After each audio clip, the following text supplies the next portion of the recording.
केवल 3% जमीन बची है। 8% आदिवासी बचा है, 3% आदिवासी के पास जमीन बची है। और इस जमीन पर एक खुकार भेड़िए की नजर हमारी जमीन पर पड़ी हुई है। और हमारा आदमी जो दलाली करता है वो उसका गुलाम बन चुका है।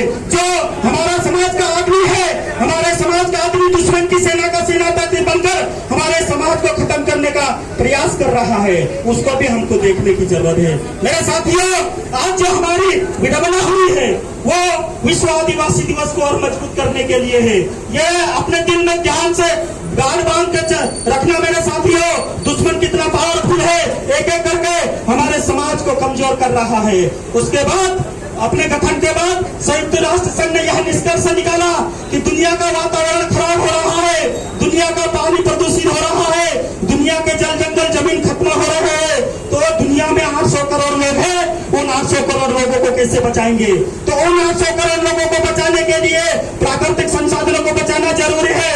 और प्राकृतिक संसाधनों को बचाने के लिए जल जंगल जमीन को बचाना जरूरी है। और जल जंगल जमीन को बचाने के लिए आदिवासी को बचाना जरूरी है। यह विश्व मंच पर निष्कर्ष आया। इसलिए संयुक्त राष्ट्र संघ ने 9 अगस्त 1993 से विश्व आदिवासी दिवस की घोषणा की और 1994 में पहला विश्व आदिवासी दिवस मनाया।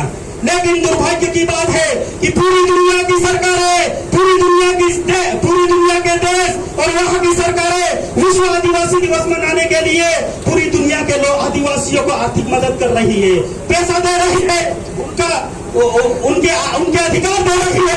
लेकिन भारत के आदिवासियों का दुर्भाग्य है कि यहाँ की सरकारें आदिवासी दिवस मनाने के लिए आर्थिक मदद करने के बजाय उल्टा आदिवासी के सारे अधिकारों को कुचलने की कोशिश कर रही है।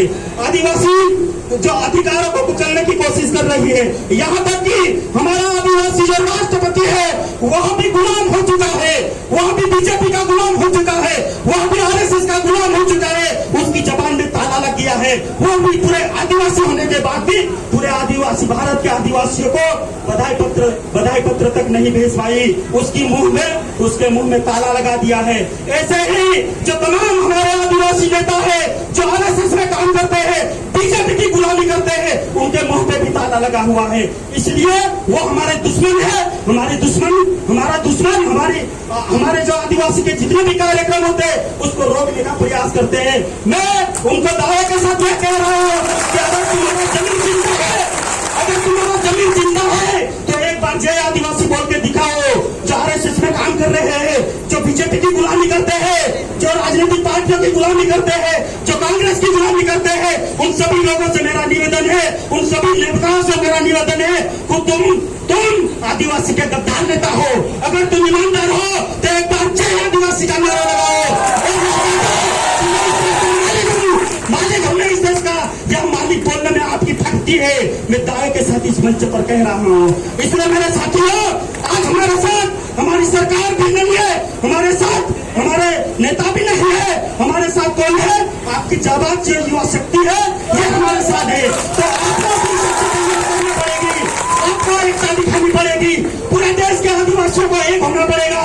तब जाके हम यहाँ लड़ाई लड़ रहे हैं, तब जाके इन विदेशियों को हम खदेड़ पाएंगे।